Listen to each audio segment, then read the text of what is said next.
Welcome to The Explainer. It feels like everywhere you look, people are getting sicker. We're facing this huge explosion in chronic diseases. And honestly, the official reasons we're given, they just don't seem to add up. So today, we're going to dig into the data and try to figure out what's really going on. All right, let's kick things off with a number that's, well, it's just staggering. We're looking at data from just one generation, okay? For fibromyalgia, that condition with widespread pain, the number of diagnoses has shot up by more than 7,000%. I mean, wow. And it's not just about physical pain. Look at bipolar disorder, especially among young people. The increase here it's almost hard to wrap your head around. 10,833%. That's not a typo. It's just unbelievable. Okay, what about something more common, like diabetes? Even there, we've seen a 305% jump. And listen, these are just a few examples I'm pulling out. This trend is happening across the board with all sorts of autoimmune and metabolic diseases.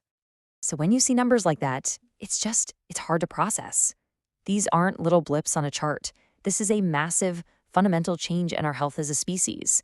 It really just makes you stop and ask, what on earth is going on here? All right, so let's try to get to the bottom of this. We're going to start by looking at the usual suspects. The things that health authorities like the CDC always point to as the main reasons we're getting sick. Yeah, so these are the big four we always hear about, right? The ones blamed for everything. But what does the data actually say? Let's, put them on trial one by one and see if the story holds up. First up to the stand, tobacco. I mean, this is public health enemy number one, right? Smoking is bad for you, we all know that. So it seems like a pretty logical place to start. But here's where it gets interesting. The data tells a completely different story. Public health campaigns have actually been incredibly successful. Back in the 50s, almost half of all Americans smoked. Today, that number has dropped by more than 2/3. That's a huge win for sure, but the timing is all wrong. Smoking went down while chronic disease went up. So that doesn't really work, does it? Okay, so if it's not smoking, what's next on the list? Lack of exercise. Are we all just becoming couch potatoes? Is that the problem? Well, get this. The data actually shows the complete opposite. Over the last 30 years, the number of people who meet the official exercise guidelines has gone up from 44% to 54%. So we're actually moving more, not less. Don't get me wrong, exercise is super important, but this just doesn't explain the massive health crisis we're seeing. All right, so it's not smoking, it's not a lack of exercise, it has to be nutrition, right? This is the big one we hear about all the time. For decades, the message has been hammered into us. Red meat is bad, animal fats like butter are bad, and you gotta cut the sugar. And you know what's so wild? For the most part, we actually listened. The data from places like the US and Switzerland is really clear on this. We're eating less red meat.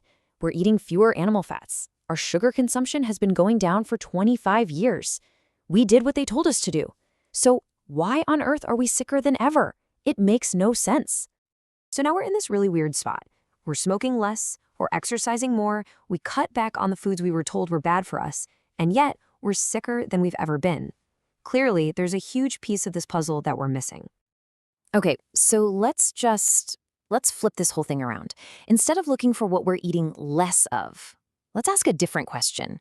What if we started eating more of? What's the one thing in our diet that has just exploded at the exact same time all these chronic diseases took off? And when you ask that question, the data points to one very clear suspect: industrial, vegetable, and seed oils. Things like canola oil, soybean oil, corn oil, all of that stuff. Just look at the US. Back in the 60s, we barely ate any of it. Today, our consumption has nearly tripled. This isn't just some small change, folks. This is a complete and total transformation of our food supply. Now, to really grasp why this huge jump in seed oils could be such a big deal, we need to zoom way, way out. We're not talking about the last few decades anymore. We need to look at the history of how humans have eaten for thousands, even millions of years. Think about this. For pretty much all of human history, I'm talking over 99% of it, like 150,000 generations, our bodies, our genetics, everything was built on a very specific type of diet. And those last two tiny little slivers on the timeline, those represent two massive, sudden changes to that ancient pattern. So what happened to us when those two revolutions hit and completely changed our food? Let's take a look.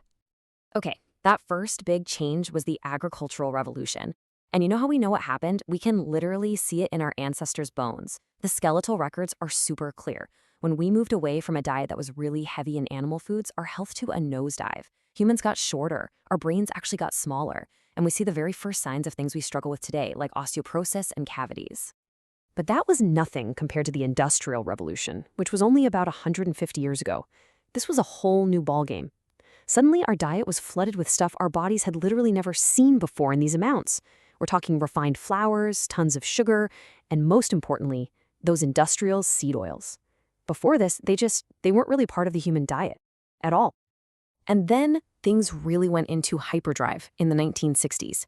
This is when the official advice started telling everyone to stop eating traditional animal fats, all based on what we now know was some pretty flawed science. The new rule was replace the stuff we'd eaten for millennia, like butter and lard, with these brand new industrial seed oils. And what happened right after that advice became widespread? That's exactly when the chronic disease charts start to look like a hockey stick going straight up. So where are we now? We've put the usual suspects on trial, and frankly, the evidence just isn't there. But we found a new suspect, one whose rise lines up almost perfectly with our modern health crisis. I mean, just look at the contrast here. It's pretty black and white. On one side, you've got the diet we ate for 99% of our time on this planet, which the fossil record shows was linked to strong, healthy bodies. And on the other side, you've got the modern industrial diet. It's existed for less than a blink of an eye in evolutionary time, and it's defined by these new foods like seed oils, and it lines up perfectly with the explosion of chronic disease. Which brings us to one final and pretty provocative question. I know this goes against decades of advice, pretty much everything we've been taught about what healthy eating is.